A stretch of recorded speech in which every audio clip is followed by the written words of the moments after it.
जैसा कि last episode में हमने देखा कि ज़ियान युनसेक के अंदर था और वहाँ पर उसने युनलैंग को अपने बुद्धा लोटस एंगर से इतना ज्यादा घायल कर दिया था कि वो अब अपनी आखिरी सांसें गिनने लगा था। इस सब से युनशेन को भी बहुत गुस्सा आ गया था और वो तुरंत ज़ियान को मारने चला गया था। लेकिन उनकी लड़ाई के बीच तुरंत वहाँ ज़ियान के टीचर प्रकट हो गए थे और उन्होंने ज़ियान की जान बचा ली थी और वो ज़ियान को वहाँ से भगाकर ले जाने में कामयाब हो गए थे। लेकिन ज़ियान ने युनशेन से काफी ज्यादा लड़ाई की थी, जिस वजह से ज़ियान काफी ज्यादा घायल हो गया था। युनसेक ने ज़ियान को पकड़ने के लिए अपने डिसाइपल्स भेजे थे और उसने ज़ियान को मारने के लिए ऑर्डर दे दिए थे और बहुत सारे डिसाइपल्स ज़ियान को मारने के लिए ज़ियान के पीछे गए थे। ज़ियान अब युनसेक के ही भेजे हुए डिसाइपल से बच रहा था और भागते भागते वो वॉरक्राफ्ट माउंटेन्स में चला गया था। अब यहाँ ज़ियान बैठा है और उसके टीचर उसे हील करने के लिए उसे पिल देते हैं। ज़ियान उस पिल को लेता है और उसे खाने लगता है, लेकिन उस पिल को खाने के बाद ज़ियान को काफी ज्यादा दर्द होने लगता है। टीचर ने जो उसको पिल दी थी ये बहुत ताकतवर पिल थी और ज़ियान की बॉडी इतनी ज्यादा स्ट्रांग नहीं थी कि वो इस पिल को पूरी तरह से एब्जॉर्ब कर सके। लेकिन फिर भी ज़ियान हिम्मत नहीं हार रहा होता और इसे एब्जॉर्ब करने का ट्राई करता है। उसके अंदर से इतनी ज्यादा एनर्जी निकल रही थी कि उसको देखकर टीचर भी एक बार शॉक हो जाते हैं। ये एनर्जी ज़ियान की एनर्जी के साथ मर्ज होने लगती है और वो ज़ियान की सोल पावर को अब बूस्ट करने लगती है। ज़ियान अब ये सब बात समझ जाता है और अब वो इस निकलती हुई एनर्जी को अपने अंदर लेने लगता है, लेकिन ऐसा करने में उसे काफी ज्यादा स्ट्रगल करना पड़ रहा था। उसके आसपास बहुत सारे क्रिस्टल क्रिएट होने लगते हैं जो दो की एनर्जी के छोटे छोटे पैकेट्स हैं और अब ज़ियान धीरे धीरे हील भी होने लगता है। ऐसी शानदार पिल सिर्फ उसके टीचर ही बना सकते हैं। कॉन्टिनेंट के सबसे बड़ी एल्केमी एसोसिएशन जिसके एल्डर फार्मा है वो भी ऐसे पिल क्रिएट नहीं कर सकते हैं। अब ज़ियान जो एनर्जी को एब्जॉर्ब कर रहा था वो चारों तरफ फैल जाती है और ये सीन देखने लायक हो जाता है क्योंकि इस बार को देखकर वो दोनों ही शॉक हो जाते हैं।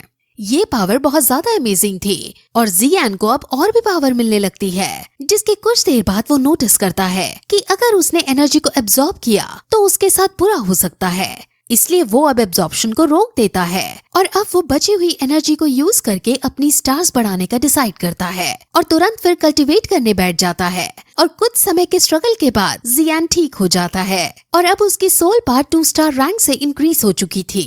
ये देखकर वो दोनों ही काफी ज्यादा खुश होते हैं। अब उसके मास्टर उससे उसका अगला प्लान पूछते हैं कि आखिर अब ज़ियान क्या करने वाला है।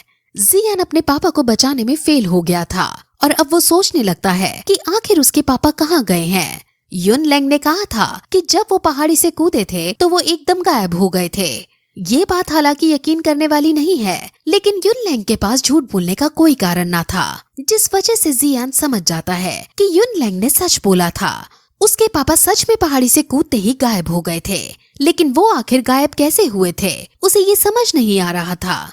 ज़ियान अपना वो जादुई पेंडेंट निकालता है जो अभी भी ग्लो कर रहा था और इसका मतलब ये था कि उसके पापा अभी भी जिंदा है, लेकिन उसे ये नहीं पता था कि आखिर वो कहाँ है। उन्हें ये तो समझ आ गया था कि युनलैंग की नजरों के सामने उसके पापा गायब हुए हैं, इसलिए मतलब ये है कि युनलैंग से भी बड़ी शक्ति है जिसने उसके पापा को गायब किया है। टीचर ज़ियान से उसकी बचपन की दोस्त से इस बारे में पूछने को कहता है, जिस पर ज़ियान बहुत शौक होता है और कहता है कि जी जूनियर का आखिर इस सब से क्या ताल्लुक है।